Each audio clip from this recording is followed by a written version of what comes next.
సువార్త సమయానికి స్వాగతం. ఈరోజు నేను చెప్పబోయే టాపిక్ విశ్రాంతి దినమున ఏమేమి చేయకూడదు మరియు ఏమేమి చేయవచ్చు. ముందు ఏమేమి చేయకూడని చూద్దాం. జీవనోపాధికి సంబంధించిన ఏ పని చేయకూడదు, అంటే జీతం కూలి సంపాదించే ఏ పని చేయకూడదు. వ్యాపారం చేయకూడదు, అది ఇండైరెక్ట్గా కానీ డైరెక్ట్గా కానీ వ్యాపారం ద్వారా మనం డబ్బులు సంపాదించుకోకూడదు. వ్యాపారం నిమిత్తం ప్రయాణాలు కూడా చేయకూడదు. ఇంటి పని వంట పని చేయకూడదు, మనం చేయకూడదు, ఇతరుల చేత చేయించకూడదు. విశ్రాంతి దినమునకు ముందు రోజైన సిద్ధపరచు దినమున ఇంటి పని వంట పని ముగించుకోవాలి.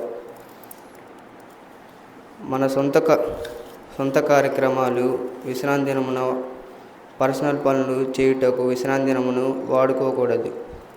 కేవలం దేవుని రాజ్యపు కార్యక్రమాలు మాత్రమే విశ్రాంతి దినమున ఉపయోగించాలి. ఇప్పుడు చేయవలసిన పనులు చూద్దాం. లేవికాండం 23వ అధ్యాయం 2వ వచనం ప్రకారం విశ్రాంతి దినమును పరిశుద్ధ సంఘపు దినము. ఇది దేవుని రాజ్య పౌరులందరూ ఎక్లీషియా హోలీ అసెంబ్లీ మీటింగ్లో ఖచ్చితంగా పాల్గొనాలి. ఒక్క మెడికల్ ఎమర్జెన్సీ సమయంలో మనం పని చేయవచ్చు.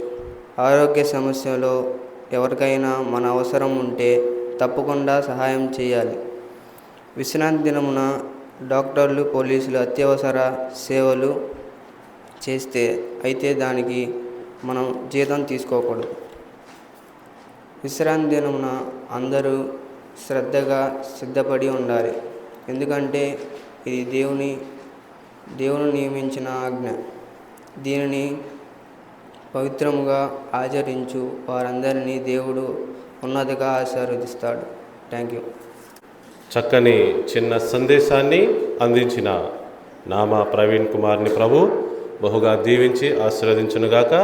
ప్రభు మరి ఆ బిడ్డ యొక్క భవిష్యత్తుని చక్కగా కట్టి బహుగా దీవించి ఆశీర్వదించునుగాక.